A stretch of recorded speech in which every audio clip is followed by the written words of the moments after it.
Assalamualaikum warahmatullahi wabarakatuh, sahabat Insan Pilihan TV. Dalam video kali ini saya akan menceritakan kisah hijrahnya Rasulullah dari kota Mekah ke kota Madinah. Bulan Muharram merupakan salah satu bulan mulia bagi umat Islam. Di bulan Muharram juga banyak terjadi peristiwa penting. Salah satunya yakni hijrahnya Nabi Muhammad SAW dari Mekah ke Madinah yang terjadi pada 622 Masehi. Kisah hijrah Nabi Muhammad SAW ini penuh dengan tantangan. Hijrah dilakukan karena dakwah yang dilakukan Nabi Muhammad SAW kepada kaum Quraisy terus mendapat tantangan dan serangan hingga makar pembunuhan. Mereka semakin membenci ajakan Rasulullah untuk beriman kepada Allah Subhanahu wa Ta'ala. Setelah itu Allah Subhanahu wa Ta'ala menyuruh Nabi Muhammad untuk hijrah. Maka Nabi Muhammad SAW pun melaksanakan hijrah ke Madinah. Awalnya pada tahun 620 Masehi, Nabi Muhammad SAW bertemu dengan orang Yasrib, yakni orang Madinah dari kabilah Khazraj yang berziarah ke Mekah. Dalam pertemuan tersebut, Nabi Muhammad SAW mengajak mereka untuk masuk Islam. Mereka menyambut dengan baik ajakan itu dan menyatakan masuk Islam. Mereka pula yang memberitahukan tentang Islam kepada masyarakat Yasrib lainnya. Pada tahun 621 Masehi, seorang Muslim Yasrib beserta 6 orang teman yang lain sebagai utusan kabilah Khazraj dan Aus mendatangi Nabi Muhammad SAW. Keenam orang tersebut masuk Islam dan melakukan perjanjian di tempat yang bernama Aqabah. Isi perjanjiannya, kami tidak akan mempersekutukan Allah Subhanahu wa Ta'ala dengan sesuatu yang lain. Kami tidak akan mencuri, berzina, dan membunuh anak-anak. Kami tidak akan saling memfitnah, dan kami tidak akan mendurhakai Nabi Muhammad SAW. Selanjutnya, pada 622 Masehi, orang-orang Yasrib datang lagi dengan maksud mengadakan perjanjian Aqabah kedua, sekaligus mengundang Nabi Muhammad SAW untuk berhijrah ke Yasrib. Perjanjian Aqabah kedua diikuti 75 orang Yasrib dan Nabi Muhammad SAW yang didampingi pamannya, yaitu Sayyidina Hamzah. Isi perjanjiannya sama dengan yang sebelumnya, tetapi jumlah peserta yang memeluk Islam semakin banyak. Dalam 2 kali perjanjian yang terjadi, Nabi Muhammad SAW mendapatkan kesan bahwa Islam telah siap berkembang pesat di Yasrib. Menjelang hijrah, situasi di kota Mekah kala itu sangatlah genting bagi kaum muslim. Rencana kaum Quraisy untuk membunuh Nabi Muhammad SAW pun dimatangkan sedemikian rupa sebelum akhirnya Allah melalui malaikat Jibril memberitahukan hal itu kepada Rasulullah SAW. Di tengah kondisi genting di Mekah, Rasulullah meminta para sahabatnya berangsur-angsur hijrah ke Madinah, menyusul adanya tindakan kekerasan, penganiayaan, dan pembunuhan terhadap umat muslim Mekah. Sedangkan Nabi Muhammad SAW dan beberapa sahabatnya tetap tinggal di Mekah bersama Abu Bakar dan Ali bin Abi Thalib, yang mana pada saat itu mereka benar-benar berada dalam bahaya yang besar.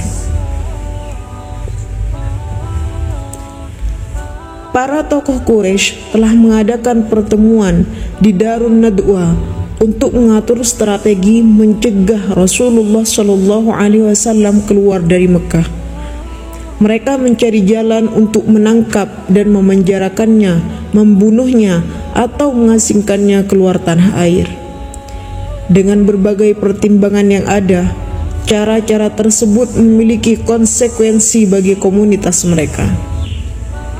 Akhirnya dalam pertemuan itu mereka menyepakati usulan yang diberikan oleh Abu Jahal. Adapun usulannya adalah mengumpulkan para pemuda dari berbagai kabilah dan melengkapi mereka dengan pedang. Pemuda-pemuda tersebut diperintahkan untuk menyerang Nabi Muhammad SAW dan membunuhnya secara beramai-ramai. Darahnya disebarkan ke semua kabilah. Dengan demikian, Bani Hashim, yakni garis leluhur Rasulullah, tak akan dapat menuntut balas kepada semua kabilah. Maka sesuai dengan rencana Abu Jahal, para pemuda itu pun disiapkan untuk membunuh beliau pada malam hari setelah mengepung rumahnya. Pengepungan dilakukan pada malam hari karena dikhawatirkan Rasulullah akan lari.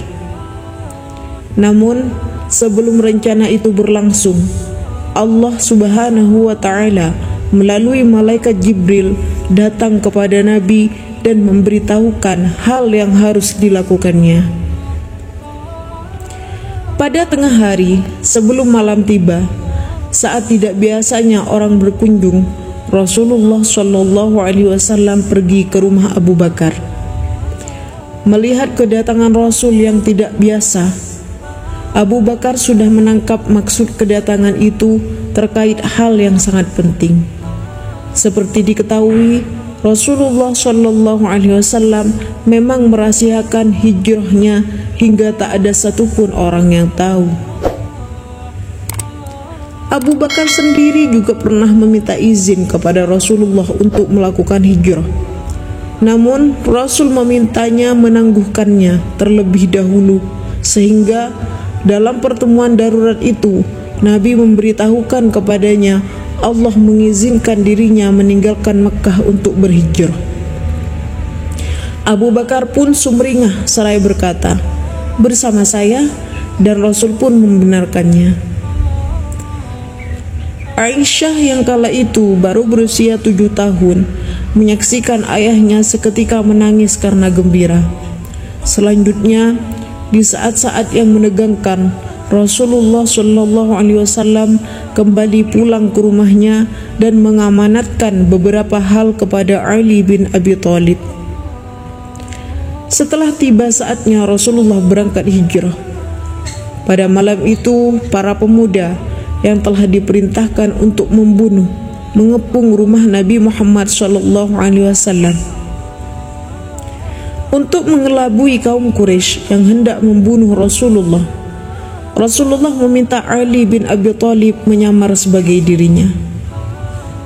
"Ali, pakailah jubah hijauku ini dan tidurlah di ranjangku seakan-akan kamu adalah diriku," perintah Rasulullah. "Baik wahai Rasulullah, saya akan menyamar sebagai engkau," jawab Ali tanpa ada keraguan sama sekali dalam dirinya. Padahal penyamaran tersebut sangat berbahaya bagi keselamatan nyawanya. "Aku dan Abu Bakar akan berangkat lebih dahulu ke Madinah.